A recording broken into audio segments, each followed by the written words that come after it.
천사의 아침 방문을 찾아오신 여러분을 환영합니다. 오늘도 아침 예배 말씀으로 믿음과 위로의 시간을 갖게 되길 바랍니다. 성도 여러분 안녕하세요. 오늘도 아침 예배에 찾아오신 모든 성도님들을 진심으로 환영합니다. 어떤 시험과 유혹에도 흔들리지 않는 품성은 어떻게 만들어질까요? 오늘 말씀을 통해서 그 해답을 찾으시고 하늘 도성을 향해 전진하는 모든 성도님들 되시길 간절히 바랍니다. 이제 기도하겠습니다. 하늘에 계신 아버지, 아침 예배를 통하여 주님을 바라볼 수 있게 하여 주심에 감사드립니다. 말씀을 통하여 그리스도의 정신을 마음에 품으며 하나님의 형상으로 변화시켜 주신다는 말씀을 굳게 붙잡고 전진할 수 있는 힘을 허락하여 주시옵소서. 시험과 유혹으로 인해 낙담 가운데 있는 영혼들이 있다면 그들 안에서 치열하게 이루어지는 영적 전쟁 가운데 세상을 이기신 주님을 바라봄으로 승리하여 하나님의 편에 굳게 서는 경험을 할 수 있게 도와주시옵소서. 감사드리오며 예수님의 이름으로 기도드립니다. 아멘.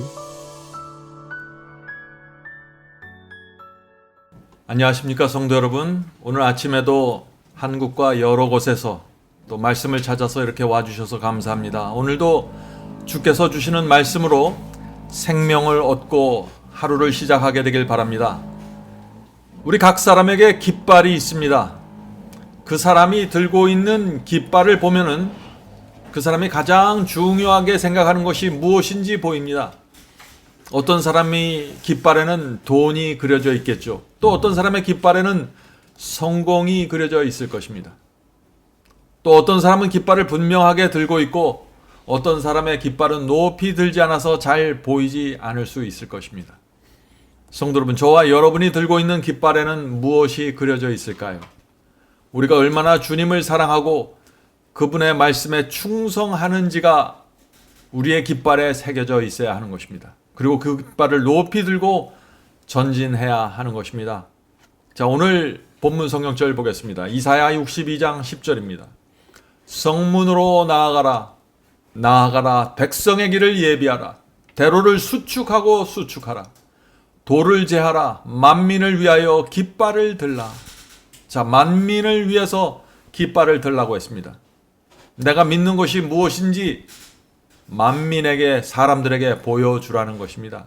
성도 여러분, 우리가 믿는 것은 보통 때는 잘 나타나지 않을 수 있습니다. 그러나 환난과 어려움이 오면 내가 믿는 것, 내 신앙에 분명하게 나타나게 되는 것입니다. 다니엘도 바벨론 왕궁의 포로로 끌려갔을 때 그의 신앙과 믿음의 깃발이 분명하게 나타났습니다. 자, 오늘 본문 살펴보겠습니다. 하나님의 말씀은 사람을 지배하는 진리와 의무의 위대한 원칙들을 제시할 뿐 아니라 우리를 격려하기 위하여 이러한 원칙을 따라 살았던 많은 사람의 역사도 제시한다. 완전하셨던 한 분의 모본을 제외하고는, 자, 그리스도의 모본을 제외하고는 선지자 다니엘과 겨룰 만한 인물이 성경에 기록되어 있지 않다.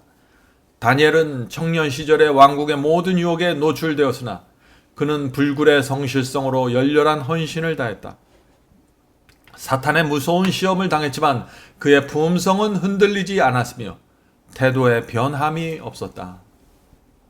다니엘은 많은 사람이 굴복했던 지점에서 굳게 섰다.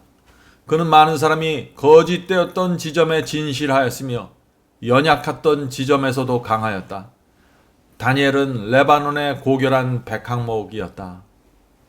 이 말씀은 정말 감동적인 말씀입니다. 다니엘은 바벨론에 끌려온 대부분의 유대인들이 타협하고 굴복했던 지점에 굳게 서 있었습니다. 모든 사람이 느부갓네살 왕까지 다니엘이 들고 있는 깃발이 무엇인지 정확하게 보았습니다. 많은 사람들이 연약하고 쓰러졌던 그 지점에서 다니엘은 깃발을 들고 서 있었기 때문에 모든 사람이 볼 수 있었던 것입니다. 그런 다니엘의 모습에서 레바논의 백향목 같은 향기가 나왔다고 지금 말하는 것입니다. 성도분, 우리도 이 바벨론 같은 세상에서 다니엘 같은 모습으로 살면 얼마나 좋을까요? 성도 여러분, 우리는 다니엘을 이해할 필요가 있는 것입니다. 다니엘이 처했던 상황을 우리가 이해할 필요가 있습니다. 다니엘은 바벨론의 포로로 잡혀온 젊은 청년이었습니다. 어떻게 보면 소년이었죠. 그 당시 전쟁포로는 인간 취급을 받지 못했습니다. 가장 밑바닥에 있는 노예였습니다. 그런데 최고 권좌에 있는 그 바벨론 왕 느부갓네살의 선택을 받아서 왕이 먹는 음식을 제공받고 왕이 주는 교육을 받게 된 것입니다.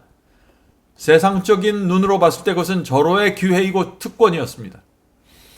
이런 상황에서 바벨론의 그 느부갓네살 왕의 명령을 이 다니엘은 거절하는 입장을 들어간 것입니다. 하나님을 믿는 신앙과 충돌했기 때문에 다니엘이 분명한 깃발을 들 수밖에 없었던 상황이 생긴 것입니다. 다니엘이 왕의 그 느부갓네살 왕의 제안을 거절하면은 곧바로 형장에 끌려가 죽음을 당할 수도 있는 상황이었습니다. 이런 상황에서 다니엘은 놀라운 신앙적인 결정을 한 것입니다. 다니엘 1장 8절부터 9절입니다. 이 말씀은 유명한 말씀이죠. 다니엘은 뜻을 정하여 왕의 진미와 그의 마시는 포도주로 자기를 더럽히지 아니하리라 하고, 자, 다니엘은 왕이 주는 음식과 포도주를 먹지 않겠다는 뜻을 세웠습니다. 이것은 정말 목숨을 걸고 내린 결단이었습니다. 그냥 먹기 싫어서 안 먹은 것이 아닙니다. 생명을 걸고 내린 이 결단, 여기에 다니엘 신앙의 실체가 있는 것입니다. 성도 여러분, 다니엘의 신앙은 주님의 뜻대로 살겠다고 뜻을 정하는 신앙이었습니다. 다니엘은 목숨을 보존하기 위해서 왕이 주는 그 바벨론의 음식과 독주를 먹으면서 그 위기를 모면할 수도 있었지만 그렇게 하지 않았습니다. 성도 여러분, 오늘날 모든 교회에서 다니엘은 하나님의 신실한 종이라고 그렇게 말하죠. 그러나 다니엘의 이런 모습을 가지고 교회를 다니고 이런 신앙으로 살아가면은 오늘날 교회가 이런 신앙을 받아들여 줄 수 있을까요? 오늘 많은 사람들이 이런 신앙을 극단으로 바라보게 될 것입니다. 성도 여러분, 진리가 무엇인지 알면은, 하나님의 뜻이 무엇인지 알면은 다니엘처럼 뜻을 정해야 합니다. 하나님의 말씀을 아무리 많이 알고 있어도 주님의 뜻대로 살겠다고 뜻을 정하지 않으면 깃발은 올려지지 않는 것입니다. 분명하게 나타나지 않는 것입니다. 본문을 읽겠습니다. 선지자 다니엘의 그 같은 믿음과 성실성과 헌신이 오늘날 하나님의 백성들의 마음 가운데 살아있으면 얼마나 좋을까? 이처럼 고귀한 자질들이 이 세상 역사에서 지금보다 더 필요한 때는 결코 없었다. 성도 여러분, 지금은 마지막 시대입니다. 그리스도의 재림을 기다리는 때가 되었습니다. 이 세상은 점점 더 우리를 압박하게 될 것입니다. 타협할 수밖에 없는 상황, 주님의 말씀을 포기해야만 하는 상황들이 자꾸 우리 앞에 나타나게 될 것입니다. 우리에게 어떤 신앙이 필요할까요? 다니엘의 신앙이 필요한 것입니다. 성도 여러분, 이 땅의 삶이 어려울수록 우리는 하늘에 매달려야 합니다. 이 땅의 삶이 어려울수록 이 땅에서 타협을 하고 어떤 이 땅에서 방법을 찾으려고 애를 쓰면 길을 잃어버리게 될 것입니다. 우리는 하늘의 손을 뻗어서 주님의 손을 잡아야 합니다. 두려워하지 말고 그리스도의 깃발을 높이 들고 전진해야 하는 것입니다. 그렇게 하면은 주께서 우리의 길을 인도해 주실 것입니다. 이 믿음을 잃어버리면 우리는 깃발을 포기하고 내려놓게 되는 것입니다. 다니엘이 뜻을 정하고 충성의 깃발을 높이 들었을 때 어떤 일이 생겼습니까? 하나님께서 그를 보호해 주셨습니다. 바벨론 제국의 최고의 자리에 올랐으며 우상 숭배자들로부터 존경을 받는 그런 위치가 되었습니다. 성도 여러분, 우리가 이 세상에서 낮아지기로 결정하면 하나님께서 우리를 높여주십니다. 우리의 이름을 하늘 생명책에 기록해 주십니다. 우리의 이름이 하늘 생명책에 기록되면 두려울 것이 무엇입니까? 아까울 것이 무엇입니까? 주께서 재림하실 때 우리의 이름을 부르시고 호명하실 텐데 우리가 두려울 것이 아무것도 없는 것입니다. 본문 읽겠습니다. 예수님의 이름을 위하여 일하고 고통당했던 사람들의 기록에 이방인의 사도였던 바울의 이름보다도 더 밝고 더 순결한 광채로 빛나는 이름은 없다. 바울의 마음에 자라는 예수님에 대한 사랑은 사람으로 하여금 자아를 잊고 자아를 부정하게 만든다. 바울의 생애도 깃발을 높이 든 삶이었습니다. 바울은 주의 말씀을 이 세상에 세우기 위하여 자신의 모든 것을 던졌던 그리스도인입니다. 바울은 자신의 삶을 이렇게 설명합니다. 고린도후서 11장 23절부터 27절이죠. 내가 수고를 넘치도록 하고 옥에 갇히기도 더 많이 하고 매도 수없이 맞고 여러 번 죽을 뻔하였으나 유대인들에게 40에 하나 감한매를 5번 맞았으며 3번 태장으로 맞고 1번 돌로 맞고 3번 파선하는데 일주야를 기품에서 지냈으며 여러 번 여행에 강의의 위험과 강도의 위험과 동족의 위험과 이방인의 위험과 신의 위험과 광야의 위험과 바다의 위험과 거짓 형제 중의 위험을 당하고 또 수고하고 애쓰고 여러 번 자지 못하고 줄이며 목마르고 여러 번 굶고 춥고 헐벗었노라. 바울은 고난의 생애를 피하지 않았습니다. 그는 끝까지 그리스도의 깃발을 들고 서 있었습니다. 끝까지 인내했습니다. 이 세상의 눈으로 볼 때 바울의 생애는 참담하고 참담한 생애였습니다. 그러나 하나님께서는 이 바울을 너무나 존귀하게 바라보셨을 것입니다. 성도 여러분, 우리도 바울처럼 고통을 당하게 됩니다. 물론 바울처럼 육신의 고통을 당하지는 않습니다. 매맞지도 않고 추위와 배고픔에 굶주리지도 않습니다. 그러나 우리는 영적으로 정신적으로 고통당하게 될 것입니다. 영적인 외로움에 들어갈 것입니다. 영적인 굶주림, 말씀이 없어서 굶주림, 영적인 고통을 당하게 되는 것입니다. 성도 여러분, 그러므로 우리가 이 세상을 외롭더라도 힘들더라도 하나님께서 우리에게 주신 깃발을 끝까지 들고 전진해야 하는 것입니다. 바울처럼 말이죠. 비록 실수가 있고 넘어질지라도 다시 일어서야 합니다. 릴레이 경기 선수가 바톤을 넘겨주듯이 주께서 우리에게 맡겨주신 구간을 다 뛰고 나면은 우리가 받은 복음을 다음 주자에게 또 전달해 주어야 하는 것입니다. 이것이 믿음의 경주입니다. 본문을 읽겠습니다. 바울은 부활하신 그리스도를 보았으며 구주의 형상은 그의 영혼에 각인되어 생애를 통해 빛났다. 그는 위험 때문에 위축되거나 장애물 때문에 정지되지 않는 믿음과 용기와 견인불발의 자세를 가지고 십자가의 지식을 전파하기 위하여 이 나라 저 나라로 전진해 갔다. 그리스도를 따르는 자들이라고 공언하는 자들도 그와 같이 자기 믿음의 원칙들을 예증하고 있는가? 하나님의 사람들이 늘 이야기하던 심오하고 생명력 있는 거룩한 삶은 어디에 있는가? 그리스도교의 깃발은 내려졌는가? 아니다. 그 깃발은 하나님께서 세우신 곳에 그대로 있다. 성도 여러분, 우리의 깃발을 소중하게 그리고 분명하게 들고 있어야 합니다. 우리가 직장에 다니든지 장사를 하든지 우리의 손에 깃발이 들려져 있어야 하는 것입니다. 주께서 주신 이 깃발이, 진리의 깃발이 나타나 있어야 하는 것입니다. 그렇게 할 때 하나님께서 우리의 생애를 책임지시고 인도해 주시는 것입니다. 때때로 쓰러지고 넘어질 것처럼 보이지만은 우리의 인생은 하나님의 손에 맡겨져 있는 것입니다. 우리 인생을 되돌아보면은 보잘 것이 없고 자랑할 것이 아무것도 없게 느껴집니다. 그러나 감사한 것은 우리 손에 아직 주께서 주신 깃발이 분명하게 들려져 있다는 것입니다. 아직도 한 걸음씩 우리가 전진하고 있는 것입니다.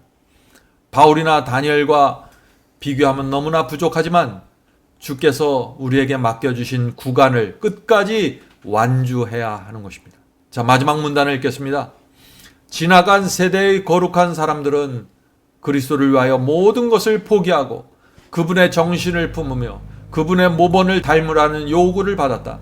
그분께서는 지금 이에 미치지 못하는 것은 아무것도 간합하지 않으실 것이다. 그리스도를 위하여 모든 것을 포기하라는 부르심을 받을 때 누가 그 시험을 견딜 것인가? 성도 여러분, 오늘 그리스도께서 우리에게 주님을 위하여 모든 것을 포기하고 드리라고 부르십니다. 오늘 저와 여러분은 그 부르심에 응답해야 하는 것입니다. 성도 여러분, 주님을 위해서 모든 것을 드리고 포기할 정도로 하늘은 귀한 것이고 그리스도의 희생과 죽음은 가치 있는 것입니다. 성도 여러분, 바울은 죽음을 목전에 두고 초대교회 성도들에게 마지막 유언과 같은 말씀을 남겼습니다. 오늘 말씀을 마치면서 이 말씀을 여러 성도님들과 나누길 원합니다. 빌립보서 3장 12절부터 21절 읽겠습니다. 빌립보서 3장 12절부터 21절. 내가 이미 얻었다 함도 아니요 온전히 이루었도 함도 아니라. 바울은 일생 동안 거룩함의 생애를 살았습니다. 그러나 온전히 자신이 거룩함을 이루었다고 말하지 않았습니다. 그는 여전히 자기를 바라볼 때 부족함을 느꼈던 것입니다. 오직 내가 그리스도 예수께 붙잡힌 바 된 그것을 잡으려고 쫓아가노라. 바울이 평생을 달려온 이유가 무엇인가요? 그리스도께 붙잡혔기 때문입니다. 성도 여러분, 저와 여러분도 그리스도께 붙잡혀야 하는 것입니다. 그래야만 우리가 남은 생애를 완주할 수 있는 것입니다. 어떤 고생과 어려움이 있든지 우리는 그리스도께 붙잡힌 사람으로 살아가야 하는 것입니다. 13절 보겠습니다. 형제들아, 나는 아직 내가 잡은 줄로 여기지 아니하고 오직 한 일, 즉 뒤에 있는 것은 잊어버리고 앞에 있는 것을 잡으려고. 바울은 과거에 이룬 공로와 희생을 다 잊어버렸습니다. 앞에 남아있는 목표를 바라볼 뿐이었습니다. 이것이 우리 그리스도인들의 삶입니다. 과거에 내가 어떤 희생을 했는지, 어떤 헌신을 드렸는지 그것은 다 지나간 일입니다. 우리는 앞에 있는 목표를 향해서 달려가야 하는 것입니다. 14절입니다. 촛대를 향하여 그리스도 예수 안에서 하나님이 위에서 부르신 부르심의 상을 위하여 쫓아가노라. 우리는 상 주시는 하나님을 바라보아야 합니다. 표대를 향해서 달려가는데 하나님께서 주시는 상을 보면서 달려가야 하는 것입니다. 하늘과 영생을 약속하신 하나님을 바라보고 우리에게 맡겨진 이 인생의 구간을 완주해야 하는 것입니다. 18절. 내가 여러 번 너희에게 말하였거니와 이제도 눈물을 흘리며 말하노니 여러 사람들이 그리스도 십자가의 원수로 행하느니라. 자, 여기서 바울이 인생의 마지막에서 눈물을 흘리면서 하는 말씀이 있습니다. 그것이 무엇인가요? 함께 오랫동안 주님을 믿고 따랐던 사람들 중에 어떤 사람들이 뒤로 물러간 것입니다. 신앙을 버린 것입니다. 그들은 십자가의 원수가 되었다고 했습니다. 성도 여러분, 우리가 이것을 이해해야 합니다. 뒤로 물러가는 것은 그냥 잠시 물러가는 것이 아니라 십자가의 원수가 될 수 있는 것입니다. 우리는 계속해서 전진해야 되는 것입니다. 넘어졌어도 실망하지 말고 다시 일어서서 전진해야 하는 것입니다. 탕자와 같은 심령으로 다시 아버지께 돌아가서 다시 시작해야 하는 것입니다. 우리는 십자가의 원수가 될 수 없습니다. 19절입니다. 저희의 마침은 멸망이요 저희의 신은 배요 그 영광은 저희의 부끄러움에 있고 땅의 일을 생각하는 자라. 뒤로 물러가는 자는 멸망입니다. 배와 위장에 넣을 그 먹을 것을 얻기 위해서 진리를 타협하는 자는 우상을 섬기는 자입니다. 하늘을 생각하지 않고 이 땅의 일을 생각하는 자들 뒤로 물러나게 될 것입니다. 땅의 일에 붙잡혀 있는 사람들은 깃발을 내리고 뒤로 돌아갈 것입니다. 조심해야 되죠. 20절입니다. 오직 우리의 시민권은 하늘에 있는지라. 성도 여러분, 저와 여러분은 하늘 시민권자라고 했습니다. 우리는 이 땅에 주민등록증으로 사는 사람이 아닙니다. 우리는 하늘의 시민권을 살고 하늘 성도로 살아야 하는 것입니다. 오직 우리의 시민권은 하늘에 있는지라. 거기로서 구원하는 자 곧 그리스도 예수를 기다리노니 그가 만물을 자기에게 복종케 하실 수 있는 자의 역사로 우리의 낮은 몸을 자기 영광의 몸의 형체와 같이 변케 하시리라. 성도 여러분, 우리가 이 땅에서 살면서 충성스럽게 진리의 깃발을 높이 들면은, 그리고 끝까지 전진하면 주께서 재림하실 때 우리를 아신다고 하실 것입니다. 우리의 몸을 영광스럽게 변화시켜 주실 것입니다. 우리를 하늘성으로 데려가실 것입니다. 성도 여러분, 오늘도 우리에게 상 주실 하나님을 바라보면서 깃발을 높이 들고 전진하게 되길 바랍니다. 이제 기도하겠습니다. 하늘에 계신 아버지, 저희의 생애 속에 혹시 깃발이 내려져 있다면 다시 들 수 있도록 도와주시옵소서. 깃발을 높이 들고 저희가 이 세상을 왜 사는지, 무엇을 위해서 사는지, 우리가 왜 이 복음을 믿는지, 왜 우리가 이런 신앙을 갖게 되었는지 저희가 들고 있는 깃발에 분명하게 새겨질 수 있도록 도와주시옵소서. 더 이상 연약하지 않고 연약해 보일지라도 분명한 목적을 갖고 살 수 있도록 도와주시고 주께서 인도하시는 길을 끝까지 따라갈 수 있도록 도와주시옵소서. 오늘 예배드리는 성도들에게 함께하여 주셔서 우리의 마음이 다시 하늘의 생명을 얻고 다시 일어서서 주께서 우리에게 맡겨주신 구간을 완주할 수 있도록 도와주시옵소서.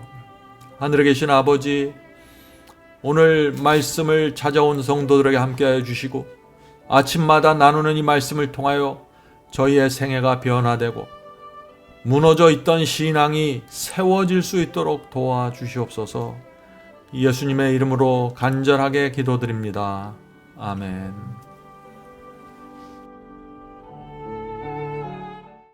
성도 여러분, 마지막 사명에서는 아침 예배 채널을 유튜브에서 별도로 운영하고 있습니다. 아침 예배 채널에서는 매일 새벽 4시에 예배 영상이 올려지고 있으며 특별히 아침 9시에 예배가 진행됩니다. 아침 9시 예배가 아침 예배 채널의 독특한 특징입니다. 원하시는 분들은 유튜브에서 아침 예배 채널을 별도로 구독 신청하여 주시면 저희와 함께 아침마다 예배 드릴 수 있습니다. 매일 아침마다 하나님의 말씀으로 저희 모두가 주 앞에 나와 예배 드리는 신앙으로 함께 나가게 되길 간절히 바랍니다. 감사합니다.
강건하여 지